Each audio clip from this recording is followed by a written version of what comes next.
Hi everybody, this is 'Cause We Can Farms, and in this video we deal with the extremely aggressive wasps, give you an update on Gracie, weather our young buck, and process a duck who was injured on the property. We're being invaded. These wasps are trying to take over our planet.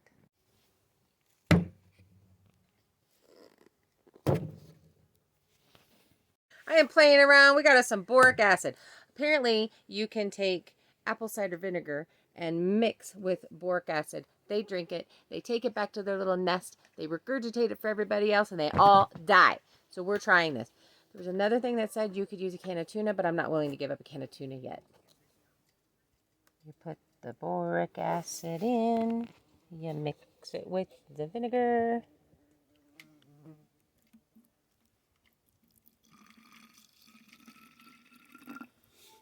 And you kill the little wasp. What a lovely day we'll have when they're no longer here, 'cause they're dumb. So apparently the wasps that live on this farm know this trick, which is apple cider vinegar and boric acid. They're supposed to drink it, take it to their nest, and feed it to everybody else and be the bringer of death, but they're not drinking our drink. I even put it in a pretty teacup.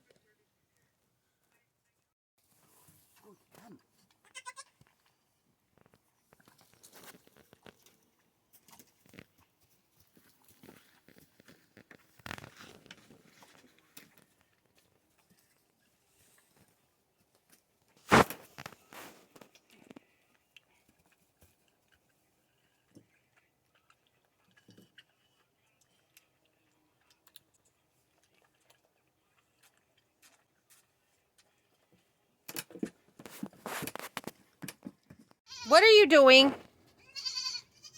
What are you doing? That's the wrong side of the fence.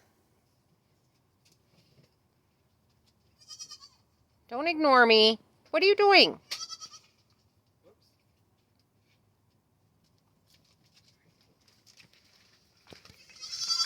Who's a good boy? Who's a good boy on the right side of the fence that just drank from a bowl? Did you just drink from a bowl? Oh, happy day. What are you doing on that side? Naughty. Naughty, sissy. Oh my goodness, look how cute they are when they cuddle.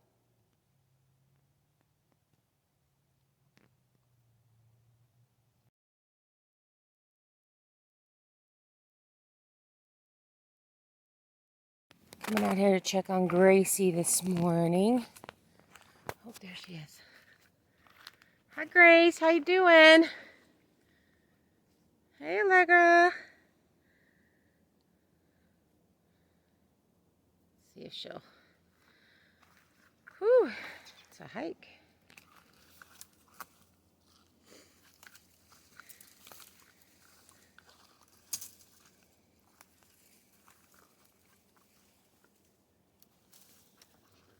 Hi, Allegra. Good morning. Boy, you guys got this whole section cleared out. This is your favorite side, huh?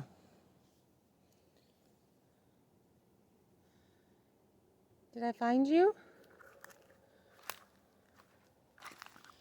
Hi, Grace. How you feeling this morning, honey? Oh, good girl.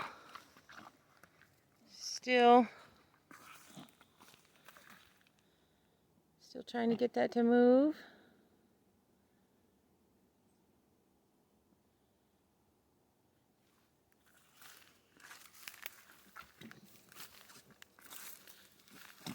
Oh, honey.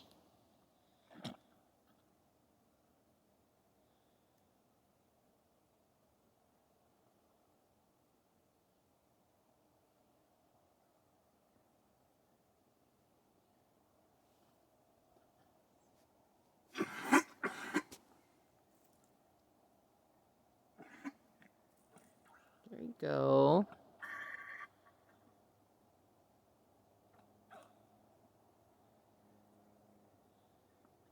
I wish she'd let me get in there and You're supposed to be able to massage their neck and help move that lump of food down.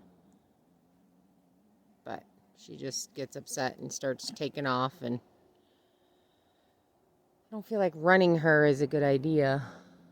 We may just try to catch her today, no matter what.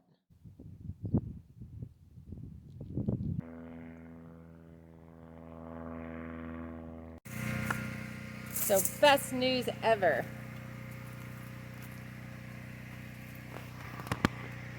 Gracie is fine.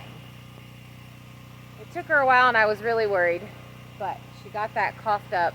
So now she's doing fine and she's able to drink and she can have more grain in the morning. She is a happy girl for that, aren't you, Grace? That's your happy face? Is that your happy face, Gracie? Oh my goodness, I can breathe, I can drink.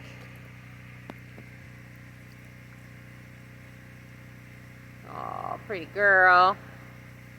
Mama thinks you're pretty. She is a thirsty girl. Oh, and some other good news.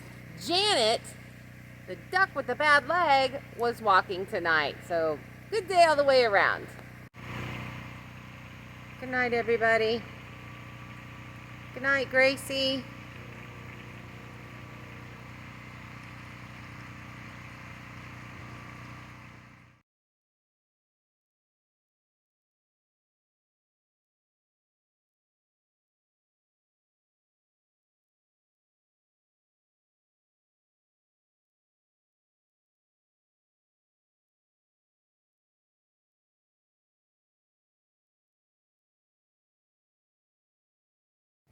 The day has come. Big boy, the day has come. Well, guys, today's the day. Bud is no longer going to be an intact male. I can feel both testicles in there, so we're definitely ready.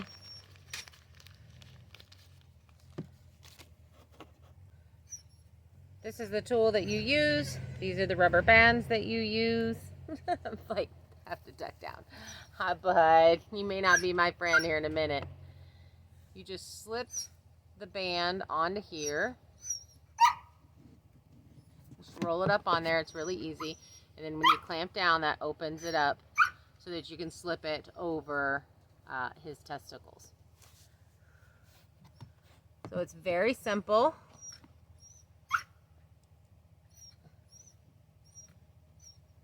You want to make sure that you have both testicles in there. This is hard to do because I'm trying to do it on the camera. Make sure that both testicles are in there, and then you release that and you roll the rubber band up off your clamps.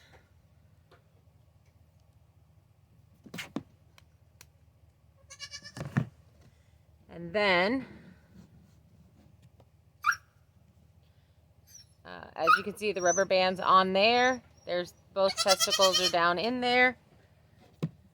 So that's it. He's not in pain. It's just, hey, Justin thinks we're killing his goat. He's not in any pain. It's just kind of like when they take your blood pressure and they put the rubber band around there, and it's, you know, not super painful.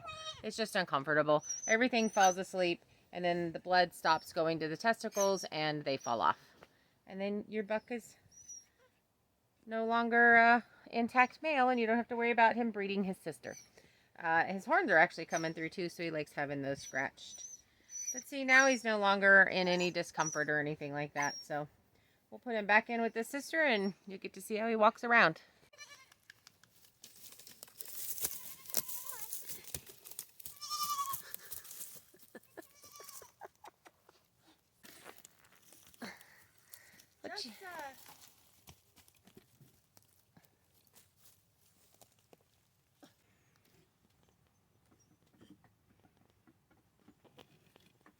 He's like, look, I had surgery this morning. Give me some of your milk.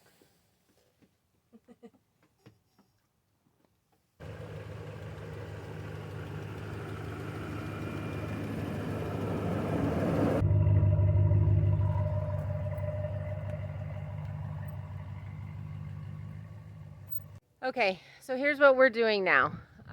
We had an injury. One of the ducks got injured to a broken leg, so he's got to be processed. Kim is not there yet. She's, city girl on a farm. Kira and I have done this before, so we're going to go ahead and take care of that. Kim's going to go do a water run.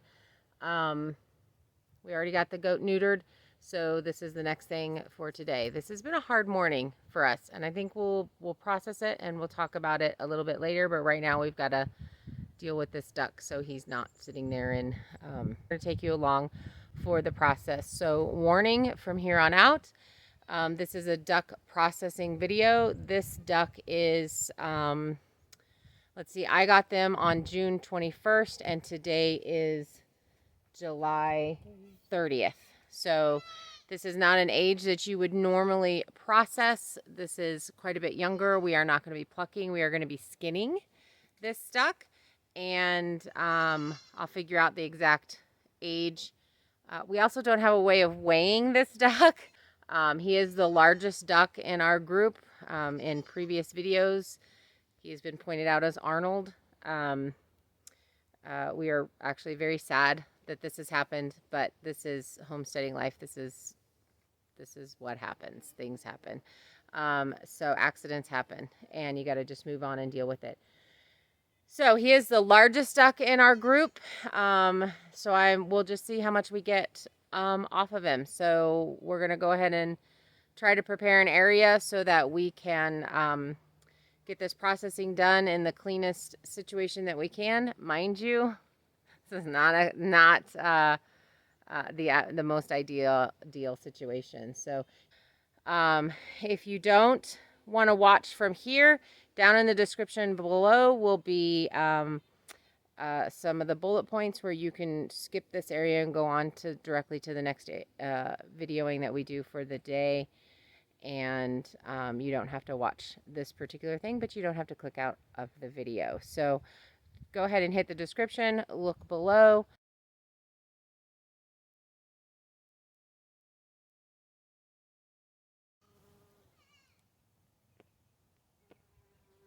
Okay, so at this point, I'm actually going to use the scissors. These are kitchen scissors. This is all we use these for. And I'm just going to cut through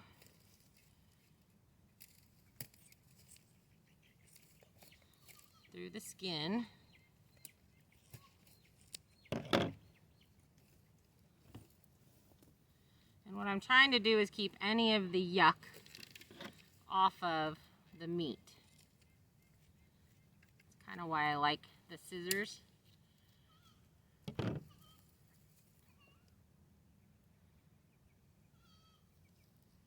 And then you can just rip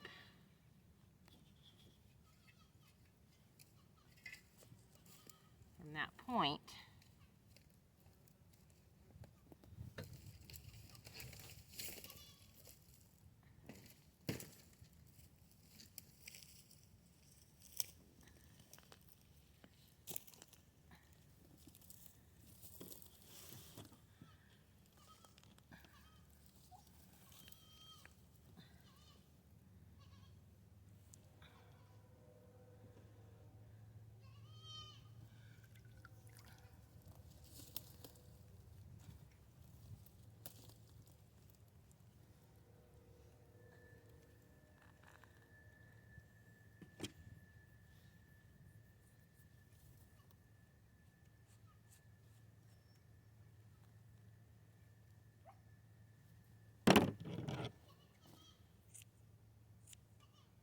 Ooh, feathers everywhere.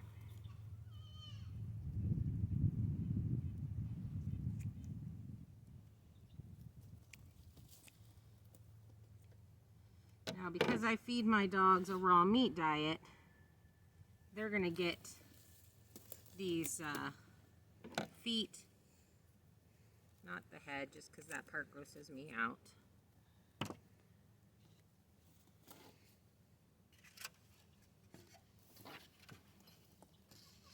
Cutting these at the joint.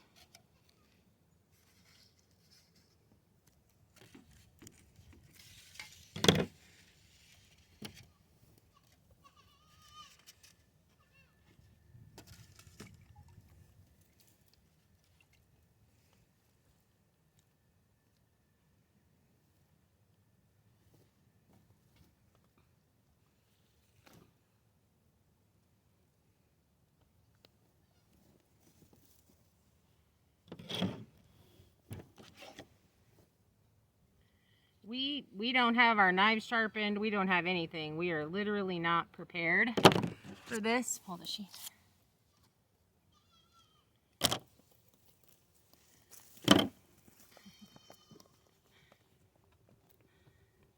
Which is why I'm doing more pulling than cutting the pieces off.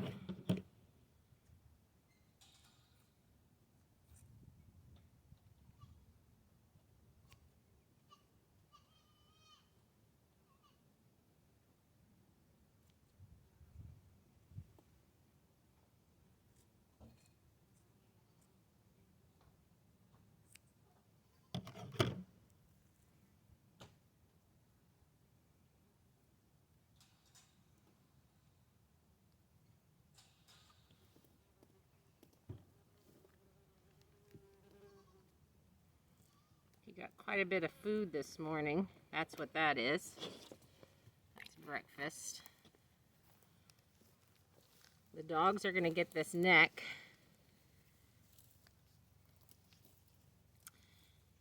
Normally you would just take the neck and the feet and the head and make some really good stock with it.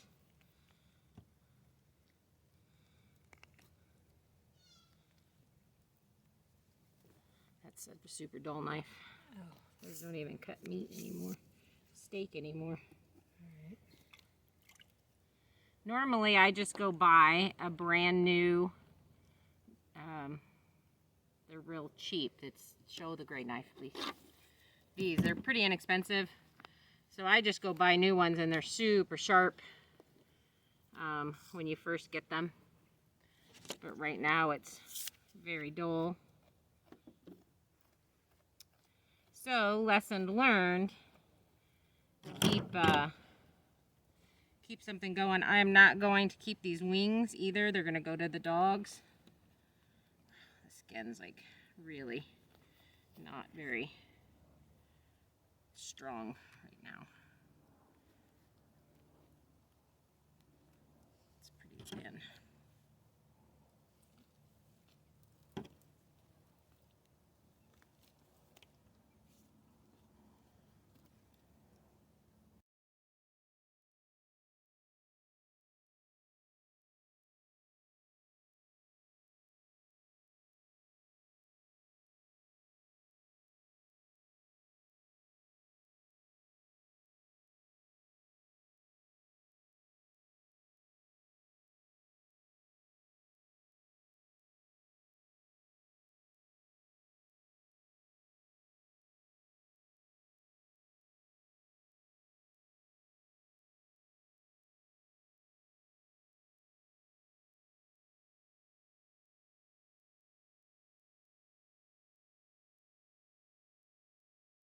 So here I'm trying to cut as much meat away.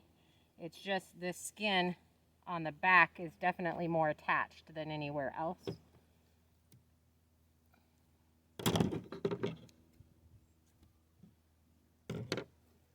But I highly recommend a good pair of kitchen shears. I always have them whenever I butcher, whenever I process.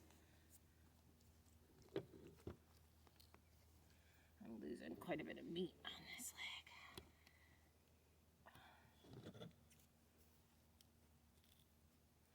I think the dogs are going to end up with it.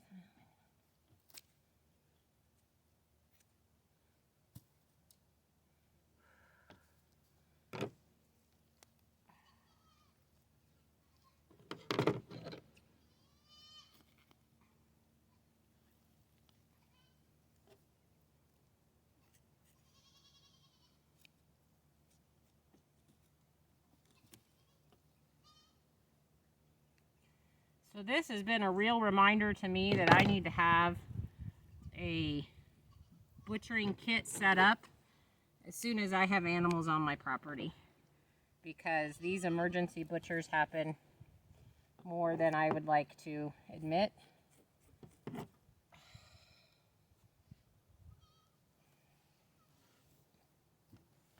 Because an animal can get in your property, and if you feed raw meat to your dogs, then this is something that could go to them, and it's not so much as of a waste.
I start in below the rib. Okay, so find the ribs, make your slit. Yeah. Keep the skin up away from the stomach contents as best as you can. Yeah.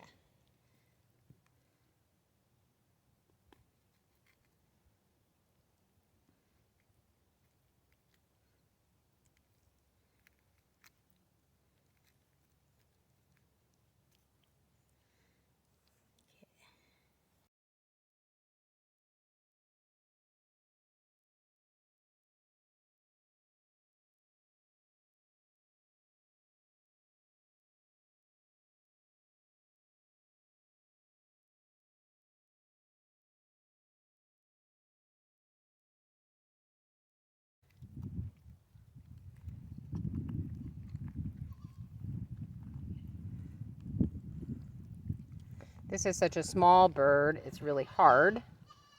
But normally you'll get your hand in there and you'll scoop your hand like this around the inside of the carcass to pull everything apart, detach it, and then you can usually pull it out all in one swoop. Oh.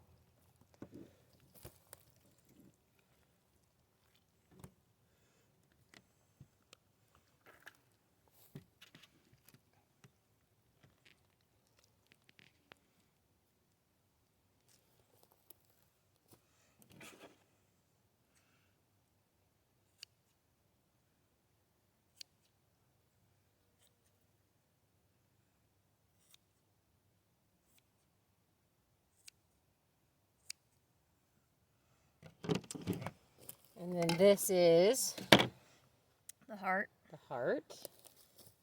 Oops. This is the heart. This is your gizzard. Right here, it's actually really hard. This is your liver. These are your kidneys, right? Yes. These are your kidneys. This is your liver. That's your gallbladder right there. You want to make sure if you're pulling that, using the liver, that you want to pull that off, which I'm giving all this to the dogs. I'm not.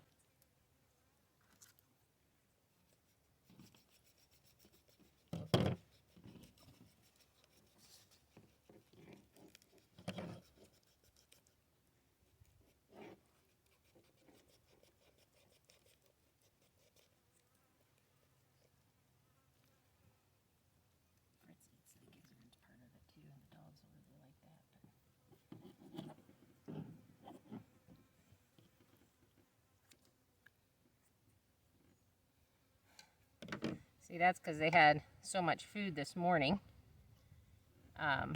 which is why you want to not feed them the day of butchering. But that is literally just food. Food and some rocks, so they can grind it all down. Right. And those are just all the intestines and all that kind of stuff. I normally would feed this to pigs. The dogs will get this, but this is going to be our waste right here. And then we're going to clean all of this up and figure out what we're going to have for dinner tonight. Okay, so this is duck, Jaeger Schnitzel, which is not how you pronounce it. I'm sorry, every German person that I know. And some potatoes. And I really, really wish that I had some red sauerkraut.